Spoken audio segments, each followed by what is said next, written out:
यो चाहिँ भालेबास चित्रथाम भन्छ उदयपुर जिल्लाको सबैभन्दा उच्च डाँडा हो। यो परदेखिको त्यो टावर छ अनि यहाँबाट चाहिँ सोलु, खोटाङ, ओखलढुङ्गा, भोजपुर देख्न पाइन्छ। धेरैवटा जिल्ला देखिन्छ किनभने यो एकदमै आफै पनि उच्च स्तरमा भएको यो प्लेसले यो भूमिले गर्दाखेरि एकदमै रमणीय छ। अहिले हामी अलिकति यहाँ आउनलाई ढिलो भयो र यहाँ हामी आउँदै गर्दा अलिकति ढिलो भएको कारणले गर्दा त्यो सुनकोशी र दुधकोशीबाट त्यो उठेको बादल त्यो धुवालो चाहिँ अब गएर हिमालय त्यसले छेक्छ र त्यो हिमालय चाहिँ त्यो सुनकोशी र दुधकोशीबाट उठेको बाफ चाहिँ बादल बनेर गएर दिउँसो चाहिँ त्यसलाई हिमालय बादलले छेक्ने काम गर्छ। त्यो एउटा नेचुरल यो प्राकृतिक नियम जत्तिकै लाग्छ मलाई किनभने तलको बाफ उठेर गएर हिमालय छेक्छ र गर्मीबाट हिमालय त्यो बादलले हुस्सेले ढाकेर त्यसलाई अलिकति घामबाट पनि अलिकति सुरक्षित गरेको हो कि जस्तो लाग्छ।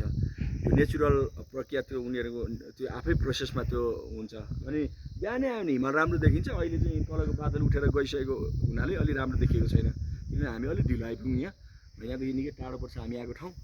त्यो हुनाले गर्दाखेरि पनि यो भ्यू चाहिँ एकदम राम्रो छ र यहाँबाट धेरैवटा जिल्लाहरू पनि देख्न पाइन्छ र एकदमै राम्रो सुन्दर दृश्यहरू छ।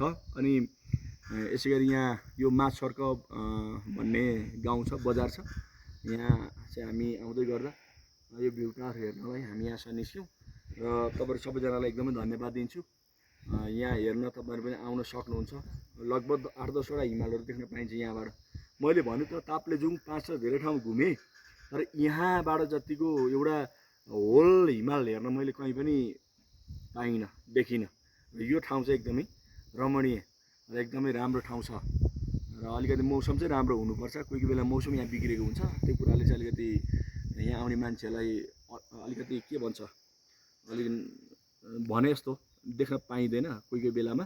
तर आज चाहिँ एकदम राम्रो रहेछ, यो घाम लागेको छ अनि एकदम मौसम पनि राम्रो छ र यहाँ आउँदै गर्दा तपाईँहरूलाई यो भिडियोद्वारा यो भ्यू टावर अथवा यहाँको पर्यटक स्थललाई सिन गराउनलाई देखाउनलाई हामी अथवा म यहाँ आइपुगेको छु र यो एकदमै रमणीय अनि राम्रो प्लेस हामीले यहाँ देख्न सक्छ। तपाईँहरू सबैजनालाई धन्यवाद छ।